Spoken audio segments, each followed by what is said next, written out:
네, 오늘도 수요 예배에 오신 모든 여러분들을 예수님의 이름으로 축복하면서 이 시간 함께 찬양으로 주 앞에 나아가겠습니다. 우리 여호와께 돌아가자라는 찬양으로 우리의 마음을 한번 이 시간 찬양을 통해 고백하면서 또 예배 가운데 나아가도록 하겠습니다. 함께 찬양하겠습니다.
너무나도 사랑하시고 여전히 우리를 또 영원히 우리를 사랑하시는 그 하나님 앞에 우리가 하나님 아버지라고 부를 수 있음이 얼마나 감사한지요.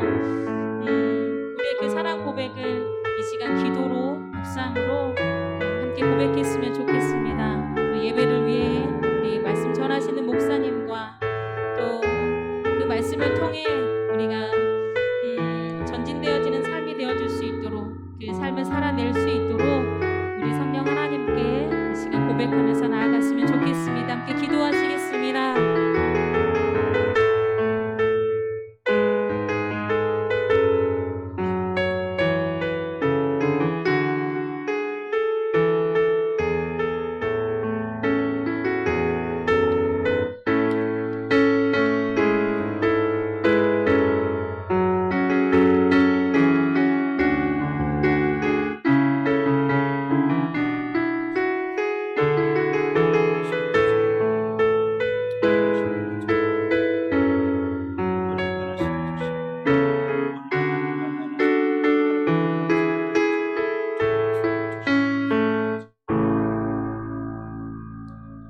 우리 찬송가 292장 함께 찬양합니다.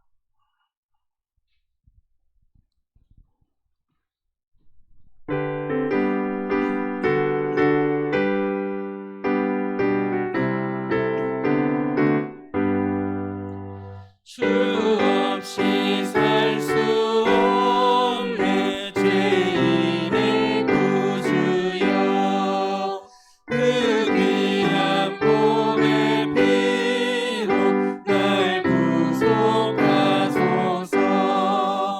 구주의 사랑으로 흘리신 보혈이 내 소망 나의 위로 내 영광 됩니다.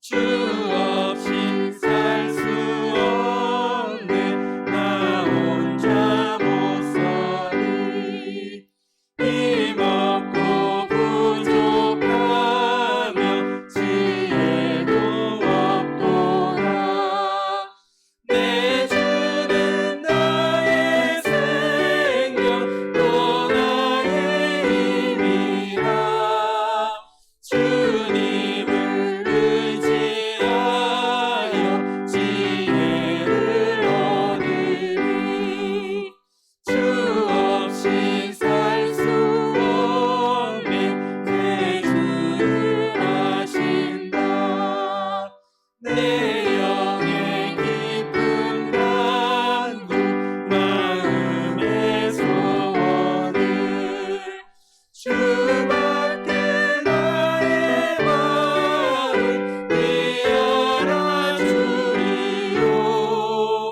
내 마음 위로하사 평온케 하시네 주 없이 살 수 없네 세월이 흐르고 이 깊은 고독 속에 내 생명 끝나도 사랑은 평강일 때날 지켜주시니 내 곁에 계신 주님 늘 힘이 됩니다. 아멘. 이 시간 예배를 위하여 고용자 권사님 기도하여 주십니다.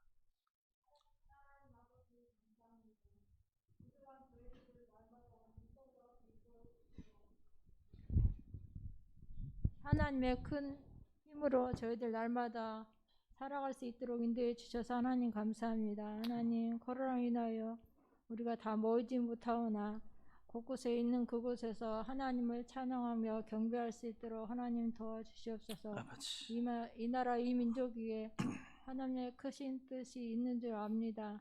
어려울수록 더욱더 저희들 주님을 찾고 의지하는 저희들이 되게 하시고 아버지 또한 필요한 곳에 우리의 마음을 다하여 그들을 위로하고 또한 기도할 수 있도록 하나님 도와주시옵소서. 아, 수요 예배로 모임을 하나님 감사드립니다.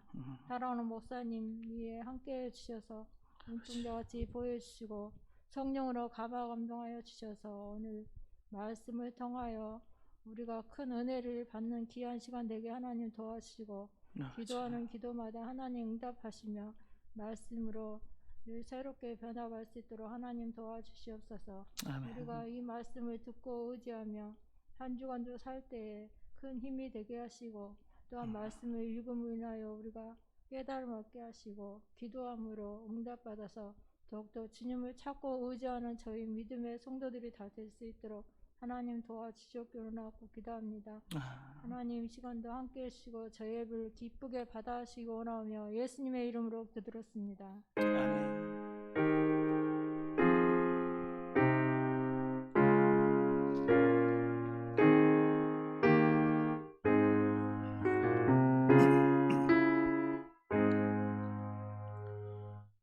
오늘 저에게 주시는 말씀은 아모스서 5장 4절로 13절까지 말씀을 보도록 합니다.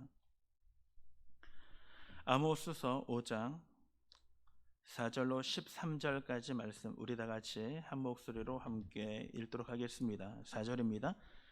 여호와께서 이스라엘 족속에게 이와 같이 말씀하시기를 너희는 나를 찾으라 그리하면 살리라. 베델을 찾지 말며 길갈로 들어가지 말며 브엘세바로도 나아가지 말라.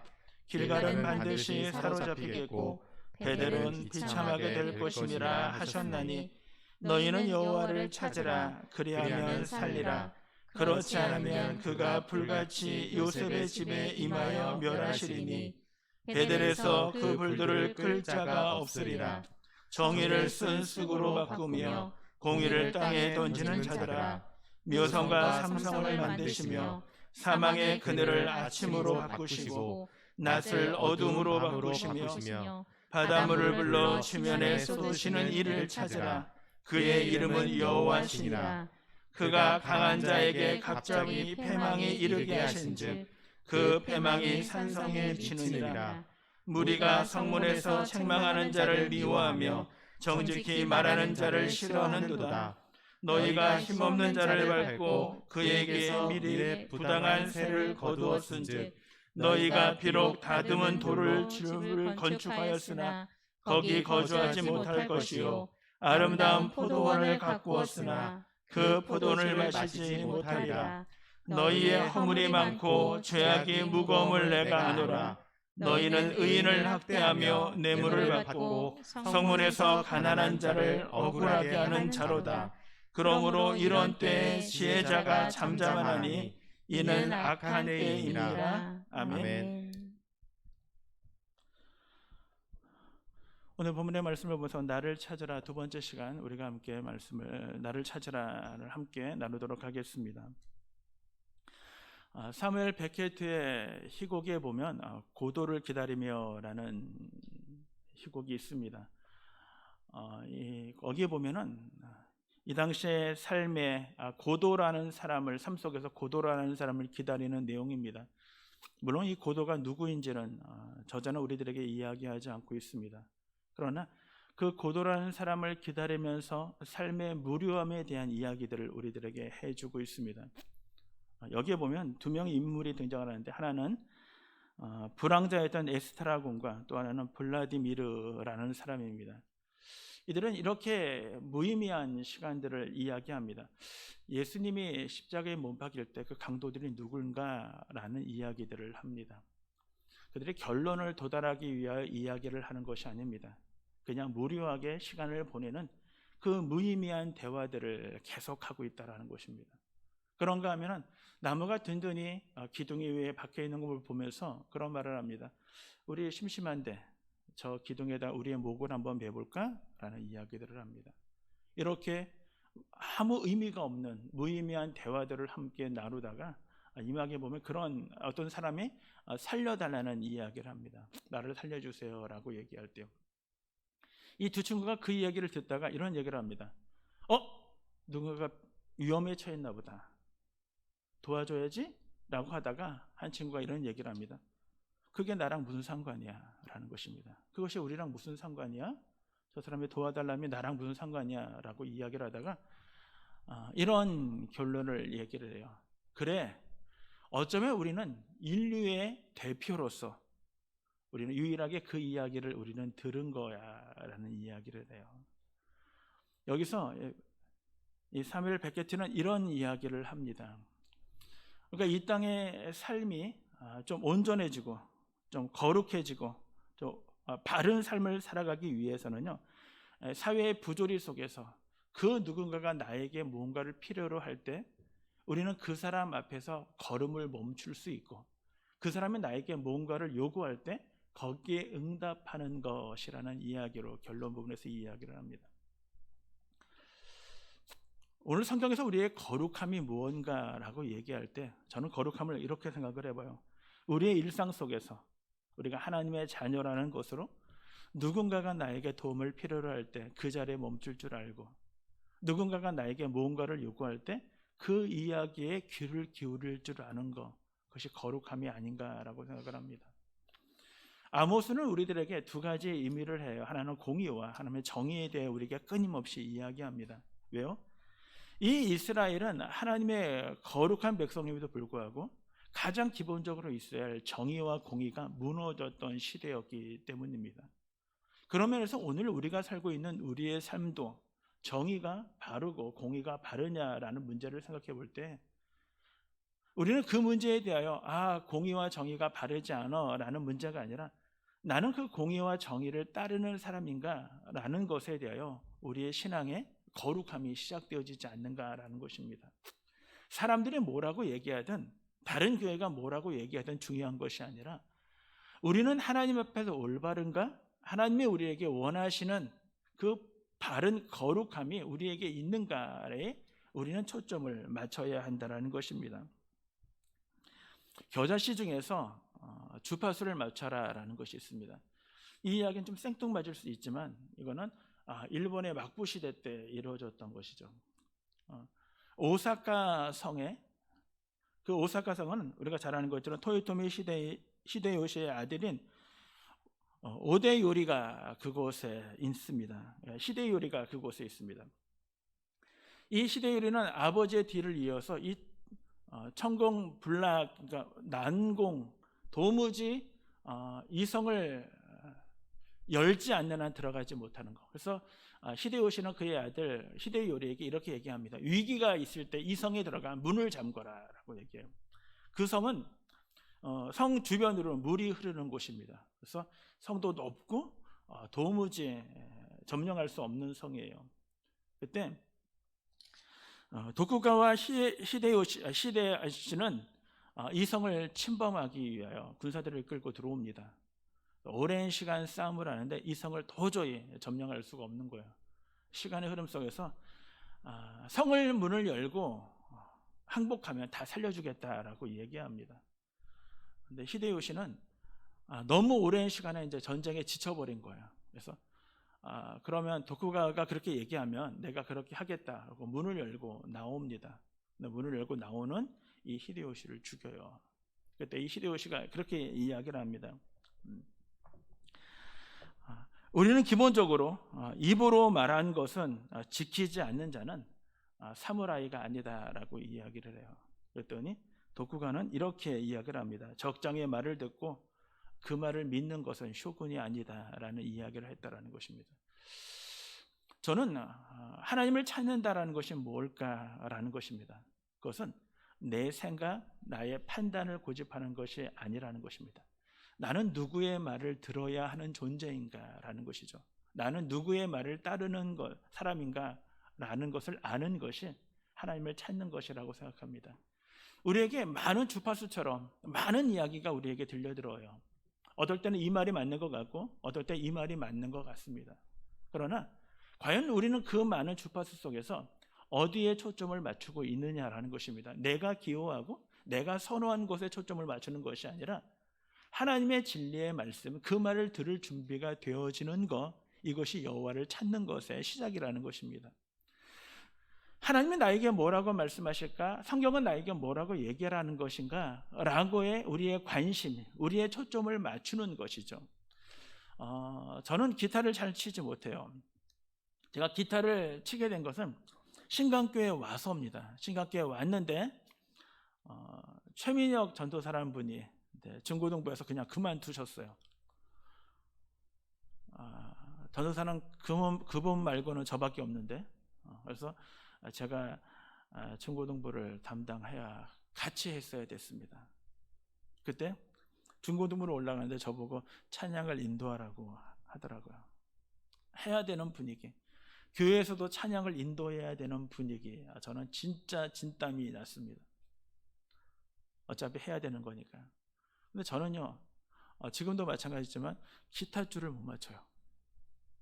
기타 줄도 못 맞추는데 기타를 쳐야 된다는 아이러니한 상황 가운데 있습니다. 지금이야 다 이렇게 세팅되어 가지고 이렇게 전자로 맞추지만 그때는 맨 위에 도인가요? 그거를 맞춰야 돼요. 그래야 나머지 5줄을 맞출 수 있어요. 근데 무언가가 그 도를 맞추려면 피아노를 두드리거나 해야 되는데 그것이 없는 상에서 집에서 저같이 음감이 떨어지는 사람이 그걸 맞춘다는 것이 너무나 힘들어요. 근데 문제는 제가 하고 싶은 거는 첫 번째 음을 맞추면요, 나머지 5개의 음도 맞출 수 있다라는 거야. 근데 첫 번째가 틀어져 버리면요, 전체가 틀어져 버려요. 우리 신앙생활은 그런 것입니다.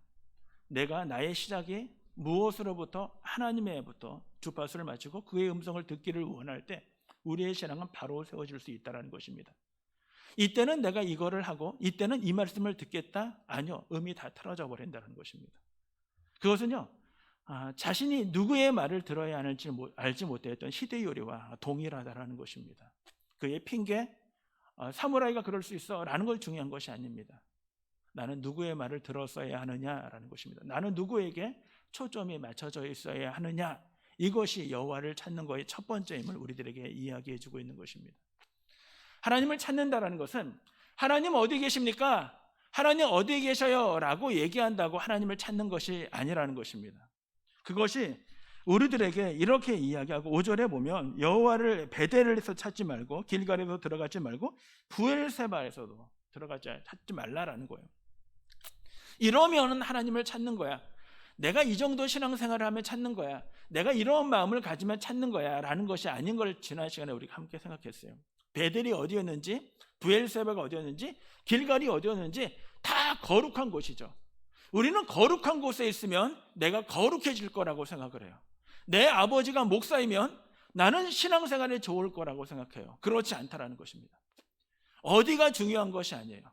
그래서 우리는 지난 시간에도 이사야에 대한 말씀을, 1장에 대한 말씀을 이야기하면서 너희가 대회로 모이든 월삭으로 모이든 안식일로 모이든 그것이 중요한 것이 아니라는 것입니다.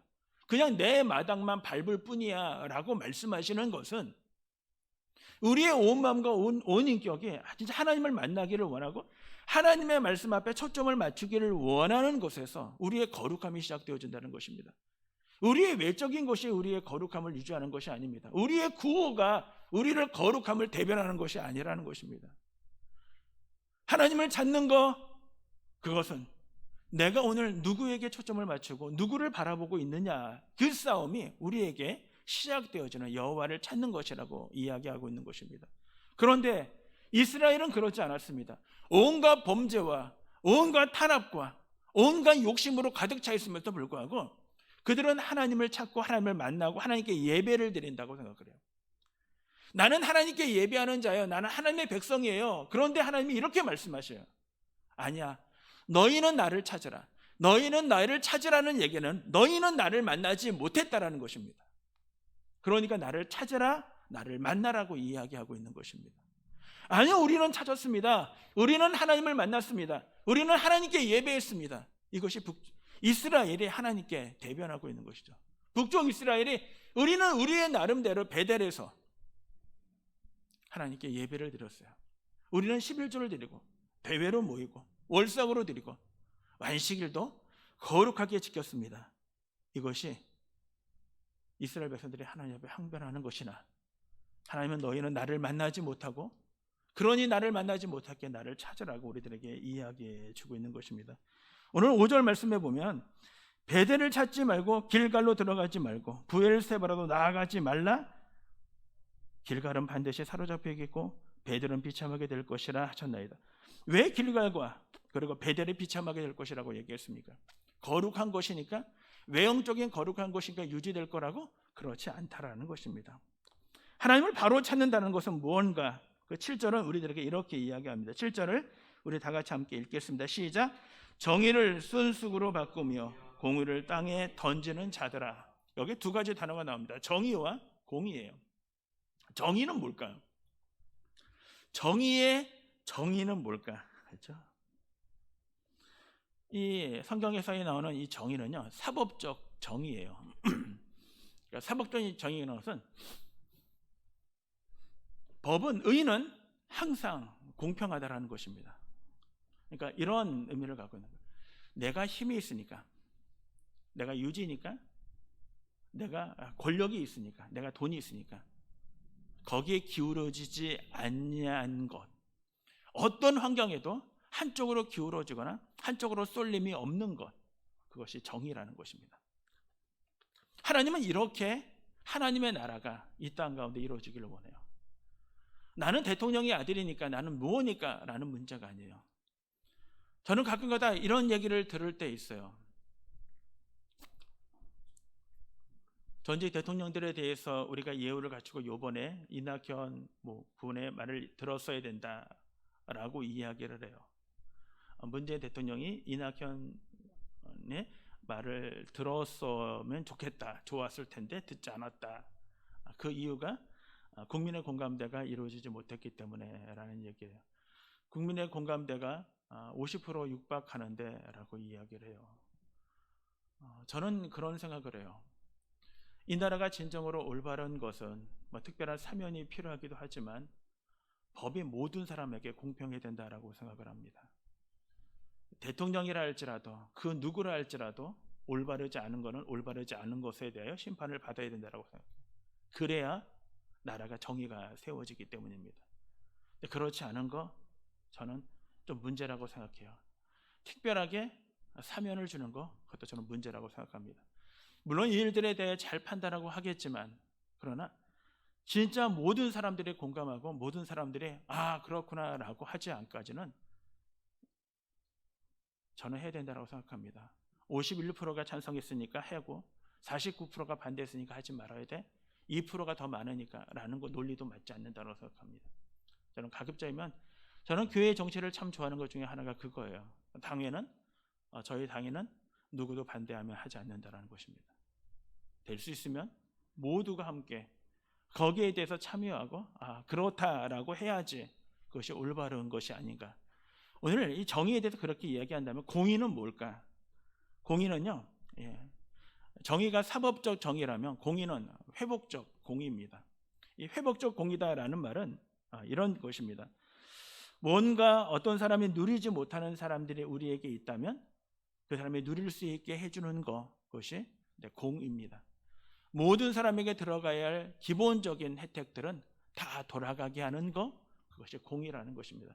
성경이 우리들에게 얘기하는 공의, 그래서 레위기에서도 우리에게 말씀하시는 것이 가난한 자들을 위하여 그들에게 먹을 걸 준비해 주라는 것이 아니라 그들이 거둘 수 있도록 그것들을 남겨두라는 의미입니다. 모든 사람의 기본적인 것들은 다 혜택받을 수 있게 하는 그것이 공의라는 것입니다. 이스라엘에게 하나님이 요구하셨던 것, 기대하셨던 것은 그 정의와 공의라는 것입니다. 힘 있는 자에게 치우치거나 한쪽에 쏠리는 것들이 아니라 그것이 균형 잡힌 것이요, 그리고 모든 사람들이 다 기본적인 욕구를 해결할 수 있는 그것이 하나님의 말씀하시는, 아모스가 이야기하는, 하나님의 말씀을 아모스가 이야기하는 정의와 공의라는 것입니다. 그런데 그들은 어떻게 했습니까? 8절에 보면 이렇게 얘기합니다. 8절에 우리들에게 말씀하시는 분이 누구인가를 이야기를 해요. 묘성과 삼성을 만드시며 사망의 그늘을 아침으로 바꾸시며 낮을 어두운 밤으로 바꾸시며 바닷물을 불러 지면에 쏟으시는 이라고 얘기합니다. 묘성은요, 묘성은 북두칠성입니다. 북두칠성에 대한 이야기들이 참 많더라고요. 그리스 신화에 나오는 북두칠성에 대한 얘기, 중국에 나오는 북두칠성 얘기, 그리고 러시아에 대해서 나오는 북두칠성에 대해 얘기, 그리고 스웨덴에서 나오는 얘기. 설교를 준비하다가 혹시 러시아에서는 뭐라고 얘기를 하는가, 그리고 중국에서는 어떤 부대출성을 어떻게 시작되었다고 생각하는가, 그리스는 어떻게 생각하는가라는 생각들을 하다가 쓸데없이 그냥 다 찾아봤는데, 제가 그냥 그리스의 신화에 나오는 건 여러분 잘 알 것입니다.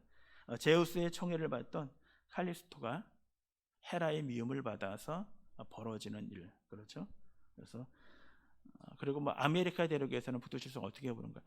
왜 이 이야기를 하냐면, 우리는 어떠한 이야기들을 신화나 아니면 이야기들을 만들어냅니다. 나라마다 무언가를 하늘을 바라보면서 그렇게 얘기해요.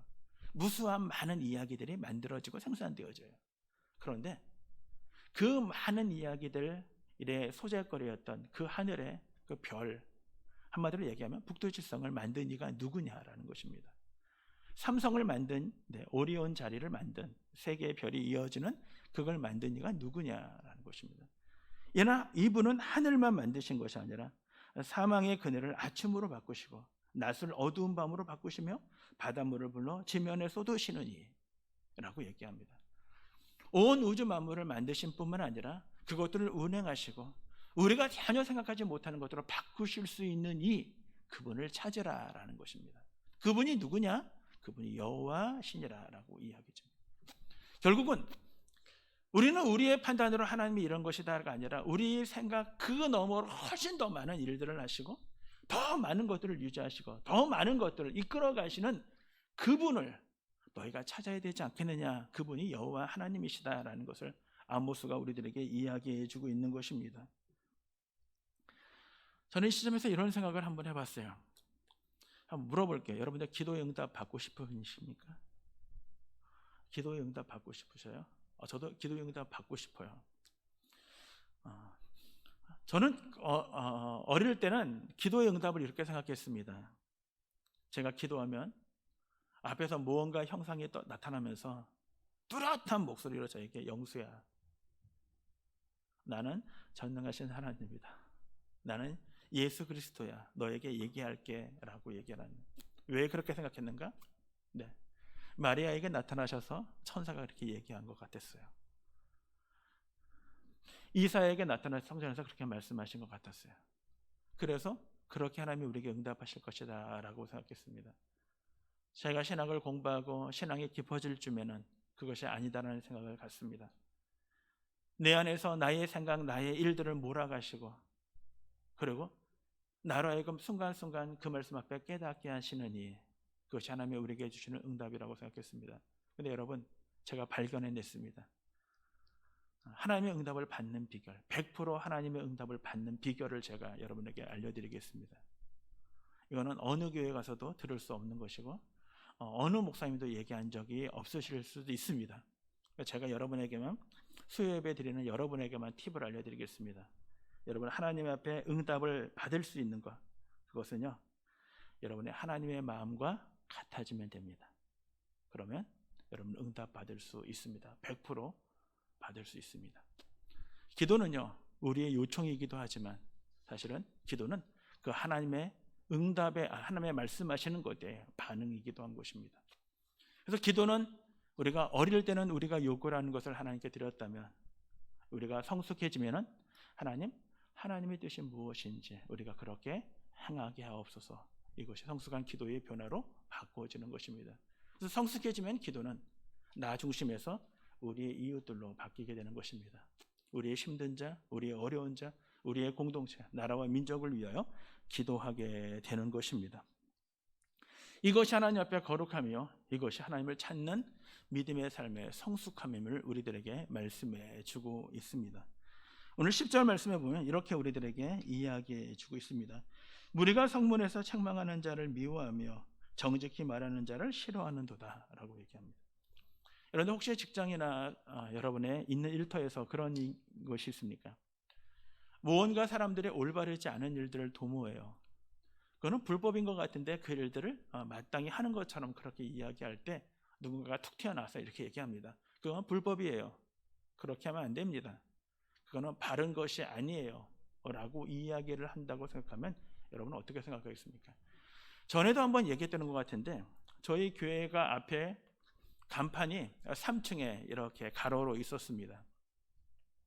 어느 날 보니까 그 간판에 신자가 떨어지고 그 다음에 교자의 기억도 떨어지게 됐어요. 간판을 바꿀 때가 됐구나. 그래서 간판집에다가 아는 분이 이 간판 좋다 그래가지고 이 건너편에다가 간판집에 의뢰했습니다. 이거 간판을 바꾸겠습니다. 디자인도 다 하고 이렇게 했습니다. 어느 날이 있는데 당회를 하는데 한 분이 이렇게 얘기합니다. 목사님 그거 알아보시고 하셔야 될 것 같아요. 왜요? 건축상 한 건물 안에 간판이 있는데 1층에 간판이 있는데 3층에 간판을 다는 건 불법이라고 하더라고 합니다. 그래서 간판집에 물어봤습니다. 이거 불법입니까? 간판집 대답이 재밌었어요. 목사님 어떻게 하셨습니까? 왜요? 네, 불법입니다.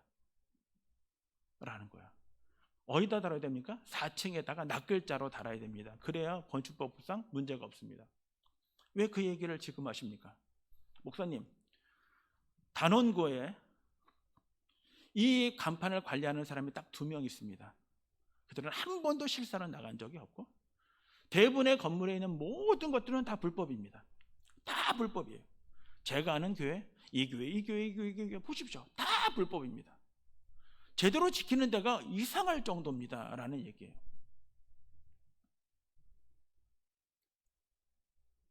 세상은 다 그렇게 하는 건데 뭐 유독히 그렇게 얘기합니까? 아무 문제 없습니다. 걱정하지 마십시오. 문제가 되면 제가 책임지겠습니다. 이게 간판집이 얘기한 거예요.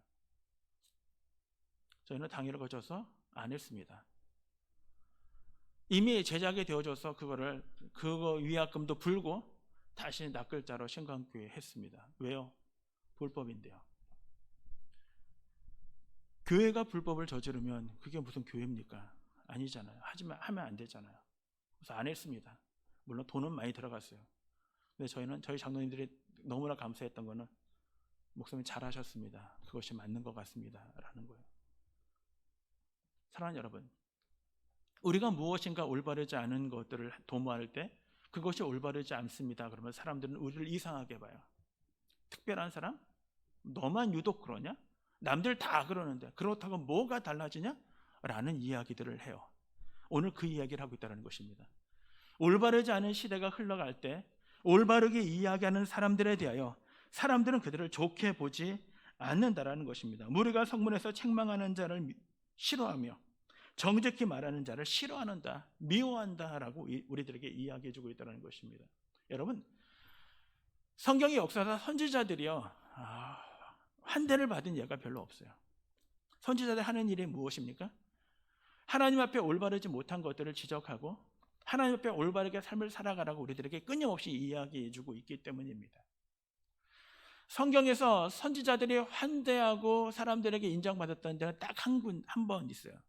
그때가 언제냐면 선지자가 없었을 때예요. 선지자가 없다는 말은요, 다시 얘기하면 하나님 앞에 올바른 삶을 살아가던 시대였다는 것입니다. 그 시대 외에는요, 선지자가 등장할 때는 항상 그 시대는 올바르지 않았다라는 것입니다. 올바르지 않은 말, 그들이 듣기 싫어하는 말, 그들을 사람이 좋아할 일은 없죠. 자신들이 원하지 않는 말을 하는 것에 대하여 사람들은 좋아하지 않는다는 것입니다. 오히려 미워한다는 것입니다. 그러나 여러분, 바른 소리를 하지 않으면요, 세상은 변화되지 않아요. 우리가 하나님 앞에 올바르게 삶을 살아가려고 노력하지 않으면 세상은 결코 우리에게 변화되어지지 않는다는 것입니다. 이거는 제가 인터넷을 보다가 나왔던 글이 있어서 제가 여러분께 소개시켜 드립니다. 엘리 비젤의 소설 팔티엘의 비망록의 서문에 보면 이런 이야기가 있다고, 제가 책을 본 건 아니기 때문에 여러분에게 그 말씀을 드리겠습니다. 의인 한 사람이 소돔성에 갔어요. 소돔은 창세기에 나와 있는 루스에 거하였던 성, 불로 멸망되어졌던, 여기서 소돔이라는 것은 어떤 의미를 갖고 있냐면 죄악이 관영되어지고 더 이상 하나님의 용납함이 있지 아니하는 성을 지칭할 때 소돔이라고 이야기하죠. 의인 한 사람의 소돔성에 가서 이야기를 합니다. 여러분이 그렇게 살면 안 됩니다. 이건 올바른 것이 아닙니다. 라고 사람들에게 끊임없이 이야기해요. 처음에 사람들은 그 이야기를 듣고 코웃음을 쳤습니다. 지가 뭔데? 계속 이 의인은 이야기하자. 이제 사람들은 그 이야기에 귀담아 듣지 않았어요. 그냥 그러려니 라고 생각하고 별로 신경들을 안 썼어요. 오히려 그들은 그것들을 보면서 오히려 가서 살인하고 집으로 돌아가서 불법을 행하고 그리고 약한 자들을 못살게 굴고 탄압하고 계속 사회는 아무것도 변화되어지지 않아요. 그때 한 소년이 이 의인이 계속 외치는 그 소리를 들으면서 가서 이렇게 얘기합니다. 의인, 선생님, 아무리 그렇게 얘기한다고 아무도 듣지 않는데 왜 자꾸 나와서 그렇게 얘기합니까? 오히려 선생님만 바보가 되어주니 더 이상 그들에게 얘기해봐자 그들은 듣지 않습니다 라고 얘기할 때 이 의인이 그렇게 이야기를 합니다.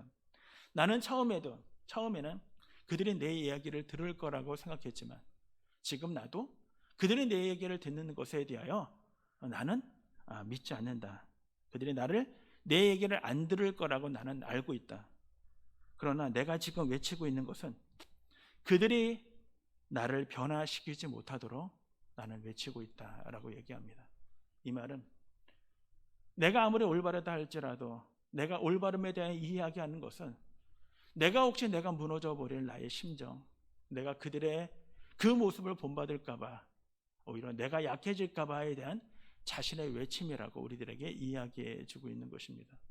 왜 우리가 이 땅 가운데 하나님의 말씀을 외쳐야 합니까? 왜 이 땅 가운데 우리가 하나님의 정의를 외쳐야 하고 왜 이 땅 가운데 우리가 하나님의 공의를 외쳐야 합니까? 어쩌면 비젤이 얘기하는 것처럼 우리가 너무나 연약하고 부족하기 때문에 내가 이 세상에 물들지 않게 하기 위하여 나는 더욱더 하나님의 말씀을 외쳐야 하는 그런 입장 가운데 우리가 놓여져 있다라는 것입니다. 왜 우리가 하나님의 말씀을 들어야 합니까? 내가 그 말씀으로 누군가를 변화시키는 그 놀라운 능력이 일어나면 참 좋겠지만 그렇지 않는다면 최소한 내가 세상에 물들지 않도록 나를 지켜주는 말씀이기 때문이라는 것입니다. 그 이야기를 이제 11절부터 우리들에게 쭉 이야기합니다. 11절부터 이야기되는 이 말씀은 이런 결론을 먼저 얘기하죠. 너희가 힘없는 자를 밟고 그에게서 미래의 부당한 세를 거두었은 즉 이야기하면서 그들에 대한 이야기를 합니다. 너희가 비록 다듬은 돌일 집을 건축하였다 할지라도 또는 아름다운 포도원을 가꾸었다 할지라도 너희의 허물, 너희의 죄악, 너희의 무거움을 인하여 너희가 의인을 학대하고 뇌물을 받고 성문에서 가난한 자를 억울하게 하였기 때문에 하나님이 이 일들에 대하여 반드시 심판하시겠다는 것입니다. 하나님은 가난한 자의 소리를 듣고 고통당하는 자의 눈물을 알고 그들의 마음을 하나님이 헤아리시고 그렇게 학대하고 압제하는 자들에 대하여 하나님은 반드시 심판하시겠다고 우리들에게 이야기해 주고 있는 것입니다. 여기는 우리들에게 이런 말을 합니다. 허물이라는 것과 죄악이라는 말을 해요. 허물이라는 것은 무엇입니까? 허물이는 내가 인식을 하든 인식을 하지 못하든 내 마음속에 이미 습관적으로 들어와 있는 것입니다. 그것이 우리가 남에게 무언가 피해가 되어줄 때 우리는 그걸 허물이라고 이야기를 합니다.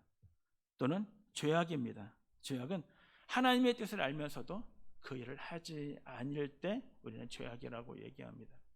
내가 알든 내가 알지 못하든 내 모습 속에 이미 습관화되어졌던 우리의 허물이 있습니까? 아니면 내가 나의 이득과 나의 욕심 때문에 하나님의 뜻이 무엇인지 알면서도 모르고 눈 감고 모른 척하는 것이 있습니까? 이것들이 우리의 삶에 있다면 우리는 이스라엘과 다를 바가 없다는 것을 우리들에게 이야기해 주고 있는 것입니다. 저는 남쪽 유다에 대한 말씀과 북쪽 이스라엘이 나누어짐에 대하여 전에 이렇게 말씀을 드린 적이 있습니다. 남쪽 유다는 그들의 정통성은 다른 것이 아니었습니다. 하나님의 언약이었어요. 특히 다윗과의 언약입니다. 그래서 두 개의 지파, 베냐민과 유다 지파가 남쪽 유다를 형성을 하고요. 북쪽 이스라엘 10개의 지파가 여로보암을 중심으로요. 그들의 정통성을 이미 언약의 정통성, 하나님의 말씀의 정통성은 이미 유다가 갖고 있기 때문에 그들은 뭐라고 얘기를 하냐면 출애굽 정신이라고 여러분에게 말씀을 드렸어요. 자, 출애굽 정신이 그들에게 맞을 수 있었던 것은 그들은 르호보암의 폭적인 정치로부터 우리는 자유하고 해방해야 된다는 논리를 맞기 때문이에요. 그래서 10개 지파가 함께 그들은 북쪽 이스라엘을 이루게 되는 것입니다. 그런데 이 말씀을 여러분 잘 생각하셔야 돼요. 북쪽 이스라엘의 정통성은 다른 것이 아니었어요. 자유와 해방이었어요. 그런데요, 억압과 탄압으로부터 자유와 해방. 근데 지금 북쪽 이스라엘의 모습이 무엇입니까? 애굽의 모습 그대로예요. 왜요? 그들은 가난한 자와 연약한 자들과 나약한 자들에게 폭행과 강압과 탄압을 하고 있기 때문이에요. 이것을 하나님이 이스라엘 백성들을 애굽에서 그 백성들을 구원해 주셨던 것처럼 북쪽 이스라엘의 고통과 탄압 가운데 있는 사람들을 하나님이 외면하지 아니하시겠다고 얘기를 하는 것입니다. 그러므로 너희는 정의가 무너졌고 너희는 공의가 무너졌다라고 이야기해 주고 있는 것입니다. 이 정의와 공의는 오늘 우리 한 사람 한 사람의 삶 속에서도 적용되어지는 것입니다. 나는 하나님 앞에 공정한가? 나는 하나님 앞에 믿음의 바른 삶을 살아가기를 원하는가? 이 이야기를 우리들에게 하고 있다는 것입니다. 그래서 선지자는 1절부터 3절까지 이 이스라엘의 모습을 슬픈 노래로 지어 그들에게 여호와를 찾으라고 이야기하는 것입니다. 그리고 오늘 말씀 속에서는 하나님의 정의와 공의로 되돌아가 우리가 진정으로 하나님의 여호와를 찾는다라는 것, 그래서 우리의 삶의 초점을 하나님께 맞추는 것이요, 누구의 목소리를 들어야 되는지 우리는 분별하는 것이요, 뿐만 아니라 하나님 앞에서 하나님의 말씀을 가까이 하고 내가 변화되어지자는 이 세상에 물들지 않기 위하여 우리는 끊임없이 주의 말씀으로 묵상하고 그 말씀을 나의 삶의 양식으로 삼는 것이라고 우리에게 얘기합니다. 결론을 말씀드리겠습니다. 여호와를 찾는 것은 하나님의 이름을 부르기 때문에 여호와를 찾는 것이 아닙니다. 여호와를 찾는다는 의미 속에는 우리의 삶의 초점을 하나님 앞에 맞추는 것입니다. 하나님의 목소리로 우리의 삶에 묵상하며 되뇌이는 것입니다. 그리고 우리에게 주어져 있는 우리의 상황 속에서 하나님의 공의와 정의가 실현되어지도록 힘쓰고 애쓰는 것, 그것이 바로 여호와를 찾는 것이라고 우리에게 말씀해 주고 있는 것입니다. 오늘 저와 여러분 하나님 앞에 이 세 가지의 물음과 고백 앞에 함께 기도하시고요. 하나님, 우리 신광교회 우리의 공동체 안에는 아버지면 서로가 서로를 돌아볼 수 있는 넉넉한 마음과 무엇보다 우리의 모든 성도들은 하나님 앞에 우리의 초점, 우리의 주파수를 하나님께 맞추게 하시고 하나님 그 무엇보다 하나님의 음성을 듣겠습니다라고 고백하며 내가 하나님의 거룩한 백성으로 삶을 살아가도록 주의 말씀 가운데 거하겠습니다라고 우리 함께 말씀을 놓고 기도하시고, 하나님 오늘부터 이미 시작되어진 컨퍼런스를 위해서도 다음 시간에 우리 청년들을 위한 시간인데 하나님 그 시간들도 많은 청년들이 함께 하나님의 말씀으로 도전받는 시간들이 되게 없어서 우리 함께 말씀을 놓고 함께 기도하도록 하겠습니다. 기도합니다. 참으로 생명이 되신 아버지 하나님, 오늘도 하나님 우리를 사랑하여 주시고 우리가 누구인지 끊임없이 우리가 말씀하시는 아버지 하나님, 그 하나님 앞에서 오늘도 우리의 삶의 눈빛을 여미고 주님 앞에 나아갑니다. 하나님, 그 누군가가 힘들고 어려울 때 가던 우리의 걸음을 멈추게 하시고 우리의 마음을 그곳에 두게 하시고 아버지만 그들의 요구와 아버지는 그들의 요청 앞에 반응할 줄 아는 하나님 우리의 모든 교회들 되게 하여 주시옵소서. 하나님이여, 우리가 하나님을 찾는다는 것은 우리의 형식이나 우리가 거룩한 곳에 있기 때문에 하나님을 찾는 것이 아닙니다. 내가 교회에 하나님의 나의 삶의 터전을 두었기 때문에 교회 거룩한 것도 아닙니다. 진정으로 하나님을 찾는다는 것은 하나님 앞에 나의 심령의 마음들을, 나의 주파수, 나의 삶의 터전들을 하나님 앞에 두는 것이요, 아버지 하나님의 우리가 말씀하시는 그 말씀을 묵상하고 그 말씀을 마음에 두며 그 말씀 대로 삶을 살아가기를 위해 힘쓰고 애쓰는 것임을 우리들에게 말씀하여 주셨사오니 하나님의 주의 음성을 듣기를 원하고 아버지와 하나님의 음성을 우리의 삶의 최우선으로 두는 우리 신광교회가 되어지기를 원합니다. 하나님의 사법적 정의가, 하나님의 회복적 공의가 하나님의 우리의 삶 가운데 있어 약자들에 대한 궁결과 사랑이 있는 하나님의 그런 우리의 교회가 되어지기를 원합니다. 온 우주 만물을 만드시고 창조하시고 그것들을 유지하시고 보수하시고 이끌어가시고 인도하여 주시며 허락하여 주시는 범위 안에 모든 것들이 아버지의 그 말씀 앞에 아버지의 일들이 되어지는 그 전능하신 하나님, 그분의 이름이 여호와 하나님이라고 우리가 말씀하셨으니 그 하나님을 우리의 삶 가운데 참고 믿음으로 나가는 믿음의 공동체가 되게 하여 주시옵소서. 아버지의 컨퍼런스를 도우시고 하나님 한 생명이라도 더 아버지의 주의 말씀을 들어야 할 때 귀를 기울이게 하시고 아버지의 주님의 말씀이 있는 곳에 하나님의 우리의 삶의 모습들을 자리를 그곳에 두게 하여 주시옵소서. 아버지만 알기를 원합니다. 하나님 보기를 원합니다. 하나님 만나기를 원합니다. 이렇게 매 순간순간 아버지 하나님의 삶을 살아가는 우리의 믿음의 공동체가 되게 하여 주시옵소서. 아버지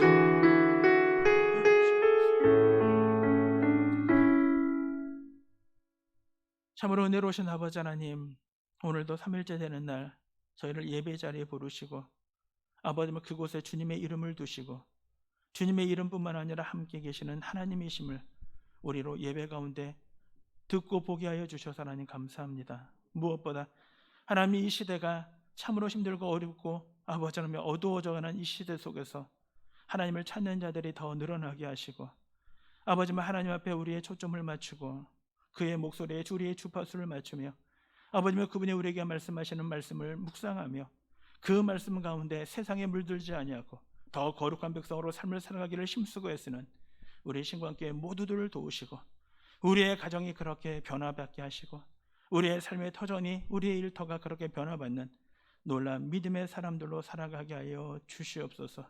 세상이 우리를 아버지 하나님 미워하고 아버지 우리를 책망하고 아버지만 우리에게 올바르지 못하다라고 얘기하는 소리를 듣게 하시며 한편으로는 우리의 마음이 더 하나님 앞에 정의와 공의를 실현하고 이 땅 가운데 하나님의 나라로 세워나가는 것에 힘쓰는 믿음의 동역자 우리 신광교회 모두가 되게 하여 주시옵소서. 하나님 오늘도 아버지 하나님의 말씀을 준비하고 계획하는 하나님 우리 부목사님과 함께 해주셔서 다음 청년들을 위한 아버지 하나님의 강의가 더욱더 우리 청년들의 마음을 변화시키고 깨우치고 아버지 하나님이 이 시대 우리에게 요구하시는 청년으로서의 우리의 삶의 모습이 무엇인지 다시 한번 이 코로나 시대 하나님 우리가 다시 한번 발견해 볼 수 있는 귀한 은혜 또한 허락하여 주시옵소서. 감사합니다. 예수님의 이름으로 기도드렸습니다. 아멘. 하늘에 계신 우리 아버지, 아버지의 이름을 거룩하게 하시며 아버지의 나라가 오게 하시며 아버지의 뜻이 하늘에서와 같이 땅에서도 이루어지게 하소서. 오늘 우리에게 일용할 양식을 주시고 우리가 우리에게 잘못한 사람을 용서하여 준 것 같이 우리 죄를 용서하여 주시고 우리를 시험에 빠지지 않게 하시고 악에서 구하소서. 나라와 권능과 영광이 영원히 아버지의 것입니다. 아멘.